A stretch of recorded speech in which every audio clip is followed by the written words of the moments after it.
ناظرین کی خدمت میں سلام و آداب. آپ دیکھ رہے ہیں وائس آف لداخ. آج منگل ہے، جولائی کی 22 اور محرم الحرام کے 26 تاریخ. آج کی تازہ ترین خبروں کو لے کر میں سعید ہاشم رضوی حاضر. ناظرین سے گزارش ہے کہ تازہ ترین خبروں اور حالات و واقعات سے باخبر رہنے کے لیے ہمارے چینل کو سبسکرائب کریں اور خبریں آخر تک ضرور دیکھیں. آپ دیکھ رہے ہیں آپ کا پسندیدہ news channel voice of Ladakh.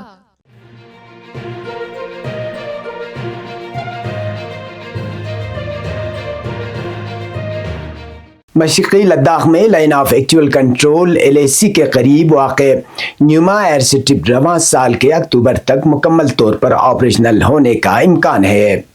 سطح سمندر سے 13,700 فٹ کی بلندی پر واقع یہ فضائی پٹی ملک کی سب سے بلند ایئر فیلڈ ہوگی، جو دفاعی نقطہ نظر سے نہایت اہم سمجھی جا رہی ہے. بارڈر روڈ آرگنائزیشن کے ڈائریکٹر جنرل نے نئی دلی میں ایک تقریب کے دوران بتایا کہ 3 کلومیٹر لمبی جدید رن وے پر تعمیراتی کام آخری مراحل میں ہے اور مکمل فعالیت کی جانب پیش رفت تیز کی جا چکی ہے. ان کے مطابق آئندہ 5 سال میں سرحدی انفراسٹرکچر کو مضبوط کیا جائے گا تاکہ اہم دفاعی علاقوں تک رسائی آسانی بنائی جا سکے. یہ ایئر بیس سطح سمندر سے 13,700 فٹ کی بلندی پر واقع ہے اور سنہ 2021 میں 214 کروڑ روپے کی تخمینے سے اس پروجیکٹ کو منظور کیا گیا تھا. چین سے 2020 میں LAC پر ہوئی کشیدگی کے بعد سرحدی علاقوں میں بنیادی ڈھانچے کی اہمیت میں اضافہ ہوا اور نیوما ایئر بیس کو ایک اہم دفاعی مرکز کے طور پر فروغ دیا گیا. یہ لہکرگل اور تھوئیس کے بعد لداخ کا چوتھا بڑا فضائی اڈہ ہوگا، جبکہ تھوئیس سیچن گلیشیر کے لیے رسائی بھی فراہم کرتا ہے.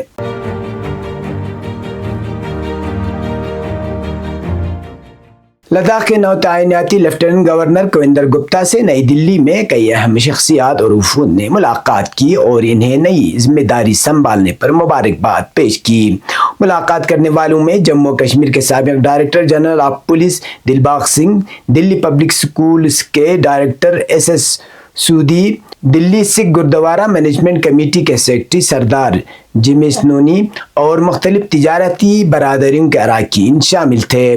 تمام معززین نے کویندر گپتا کے لیے نیک تمناؤں کا اظہار کرتے ہوئے امید ظاہر کی کہ ان کی قیادت میں لداخ تیز رفتار، پائیدار اور سب کو ساتھ لے کر چلنے والی ترقی کا مشاہدہ کرے گا. لیفٹیننٹ گورنر کویندر گپتا نے تمام وفود کا شکریہ ادا کیا اور یقین دہانی کرائے کہ لداخ میں عوامی فلاح و بہبود پر مبنی نظم و نسق کو یقینی بنایا جائے گا.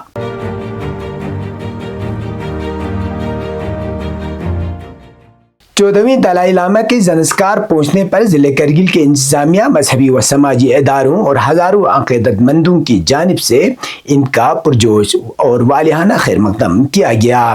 یہ دورہ نہ صرف روحانیت کا مظہر ثابت ہوا بلکہ لداخ میں بین المذاہب ہم آہنگی کی ایک شاندار مثال کے طور پر بھی ابھرا. دلائی لاما کے استقبال کے لیے زنسکار کے فتنگ کرشا میں ایک عظیم الشان عوامی اجتماع منعقد ہوا، جسے لداخ کے مختلف علاقوں سے تعلق رکھنے والے افراد شریک ہوئے. عقیدت مندوں کی ایک بڑی تعداد نے روحانی رہنما کے درشن کیے، جو امن، محبت اور باہمی احترام کے عالمی سفیر کے طور پر جانے جاتے ہیں. اس موقع پر امام خمینی میموریل ٹرسٹ کرگل کے چیئرمین حجت الاسلام والمسلمین شیخ محمد صادق رجائی بھی زنسکار تشریف لے گئے اور دلائی لاما سے خصوصی ملاقات کی.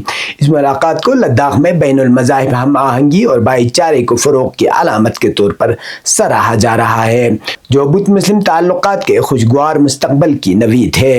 اجتماع سے خطاب کرتے ہوئے دلائی لاما نے مذہبی ہم آہنگی، اخلاقی اقدار، ہمدردی اور روحانی تعلیم کی اہمیت پر زور دیا.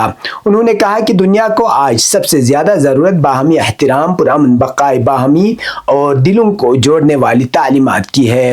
ان کا کہنا تھا کہ وقت ہمیشہ آگے بڑھتا ہے، اسے روکا نہیں جا سکتا، لیکن ہم اپنے کردار، شفقت اور محبت کے ذریعے اپنی دنیا کو بہتر بنا سکتے ہیں.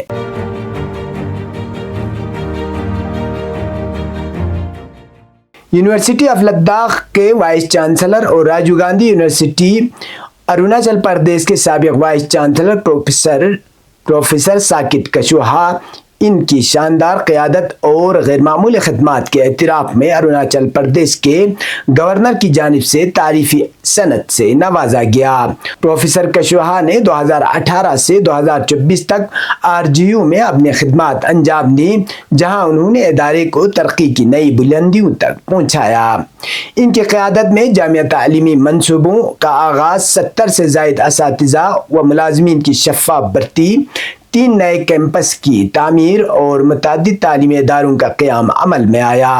انہی کوششوں کے نتیجے میں RGU کو 2024 میں NAAC کی طرف سے گریڈ A درجہ ملا، جبکہ 2020 میں وزارت تعلیم کی طرف سے RGU کو ہمالیائی خطے کی بہترین مرکز یونیورسٹی اور پورے ملک میں دوسری بہترین مرکزی یونیورسٹی قرار دیا گیا۔ کووڈ-19 کے دوران پروفیسر کشواہا کی مدبرانہ قیادت نے بحران کے وقت ادارے کو سنبھالا، جبکہ انہوں نے قومی تعلیمی پالیسی NIP 2020 کو یونیورسٹی سے منسلک 45 کالجوں میں کامیابی سے نافذ کیا۔ ان کی توجہ ہنر پر مبنی تعلیم، اختراع اور پائیداری پر مرکوز رہی، جو ان کی تعلیمی ویژن کے عکاسی کرتی ہے۔ شفافیت کے اعلیٰ معیارات اور گرین ایڈٹ کے بہترین سکورز بھی ان کے ذمہ دار اور ماحول دوست سوچ کا مظہر ہیں۔ اب بطور vice chancellor university of Ladakh professor Saket Kushwaha اپنی اصلاحاتی قیادت کو جاری رکھے ہوئے ہیں۔ قلیل مدت میں انہوں نے دونوں کیمپسوں میں کئی نئے تعلیمی پروگرامز کا آغاز کیا ہے اور ملک و بیرونی ملک کی معروف تعلیمی اداروں کے ساتھ اشتراک قائم کیے ہیں، تاکہ یونیورسٹی آف لداخ کی تعلیمی بنیاد کو مزید مضبوط بنایا جا سکے۔ پروفیسر کشواہا کی خدمات تعلیمی دنیا کے لیے ایک روشن مثال اور رہنمائی کا ذریعہ ہے۔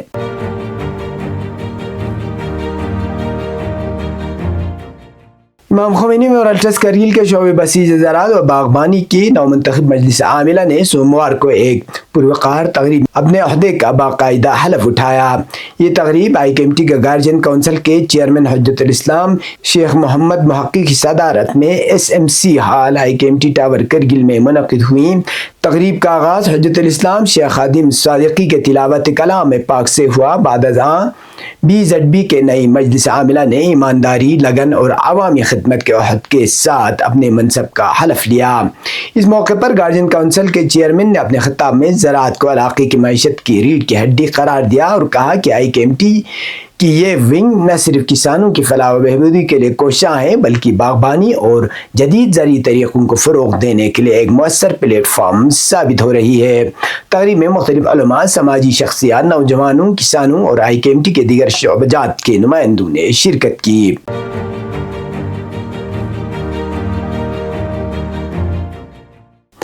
کرگل میں سوموار سے پاسپورٹ وین کیمپ کا آغاز ہوا، جو ریجنل پاسپورٹ آفس کی جانب سے حج کمیٹی UT لداخ اور ضلع انتظامیہ کرگل کے اشتراک سے منعقد کیا جا رہا ہے۔ یہ کیمپ 21 سے 25 جولائی 2025 تک جاری رہے گا، جس کا مقصد مقامی عوام کو پاسپورٹ سے متعلق سہولیات ان کی دہلیز پر فراہم کرنا ہے۔ کیمپ کے دوران مجموعی طور پر 250 افراد کے لیے اپائنٹمنٹس طے کی گئی ہیں، جن میں روزانہ 50 درخواست دہندگان کے معاملات نپٹائے جائیں گے۔ پاسپورٹ وین کیمپ کا افتتاح حج کمیٹی UT لداخ کے چیئرمین محمد علی مجاز نے شہریوں کی موجودگی میں کیا۔ اس موقع پر کیمپ ٹیم کے اراکین، جن میں محمد ایوب اور بلال احمد شامل تھے، کو روایتی خطک پیش کر کے ان کا پرتپاک خیر مقدم کیا گیا۔ یہ اقدام خاص طور پر حج جانے والے خواہشمند افراد اور عام شہریوں کے لیے پاسپورٹ خدمات کو آسان اور قابل رسائی بنانے کی جانب ایک اہم پیش رفت ہے، جو دور دراز اور پہاڑی خطے کے زمینی حقائق کو مد نظر رکھتے ہوئے عمل میں لایا گیا ہے۔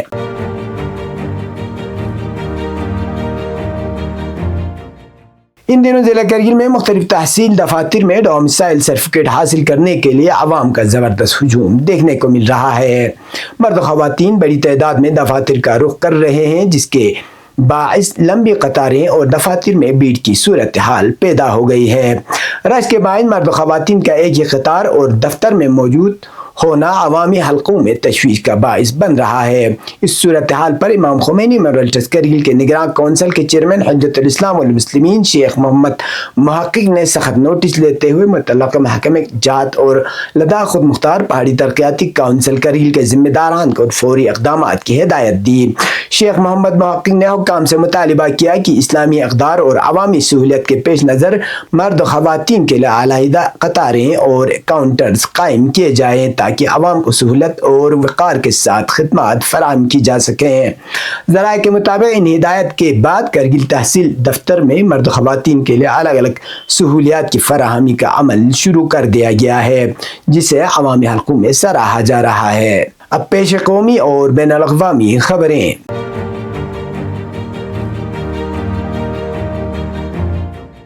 صدر جمہوریہ ہند دروپدی مرمو نے جگدیپ دھنکر کا استعفیٰ منظور کر لیا ہے۔ جگدیپ دھنکر نے کل طبی وجوہات کی بنا پر نائب صدر کے عہدے سے استعفیٰ دیا تھا اور استعفیٰ کو فوری طور منظور کرنے کی درخواست کی تھی۔ بی جے پی کے رکن پارلیمنٹ گھنشیام تیواری نے اعلان کیا کہ ہندوستان کے نائب صدر کے طور پر جگدیپ دھنکر کا استعفیٰ صدر جمہوریہ ہند دروپدی مرمو نے قبول کر لیا ہے۔ دھنکر کے استعفیٰ کے بعد ڈپٹی راجیہ سبھا چیئرمین ہری ونش نارائن سنگھ کو کارروائی کی صدارت کرتے ہوئے دیکھا گیا۔ جگدیپ دھنکر کے استعفے کے بعد دلی کی سیاست گرمائی گئی ہے۔ اپوزیشن کا الزام ہے کہ جگدیپ دھنکر کو استعفیٰ کے لیے مجبور کیا گیا ہے۔ اپوزیشن اس معاملے میں حکومت سے جواب مانگ رہی ہے۔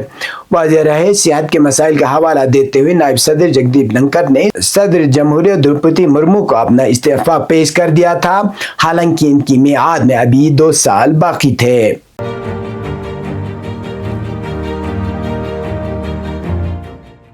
اقوام متحدہ میں ایرانی وزارت خارجہ کے نائب وزیر برائے قانون و بین الاقوامی امور کاظم غریب آبادی نے ریڈ کراس کے بین الاقوامی کمیٹی کی صدر سے ملاقات کے دوران صہیونی حکومت کی حالیہ جارحیت پر شدید تحفظات کا اظہار کیا۔ غریب آبادی نے اس حملے کو بین الاقوامی قوانین کی خلاف ورزی قرار دیتے ہوئے سیلف ڈیفنس کے دعوے کو اقوام متحدہ کے منشور کے منافی اور سفید جھوٹ قرار دیا۔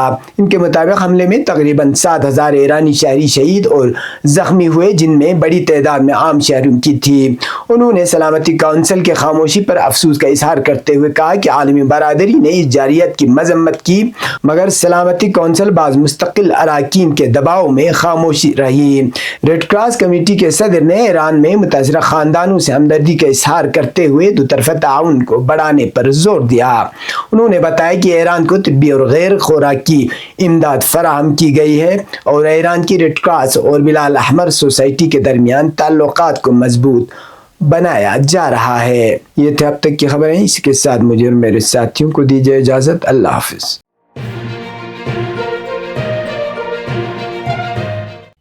مقامی، قومی اور بین الاقوامی خبروں سے باخبر رہنے کے لیے چینل کو لائک، شیئر اور سبسکرائب کریں، ساتھ ہی بیل آئیکن دبانا نہ بھولیں۔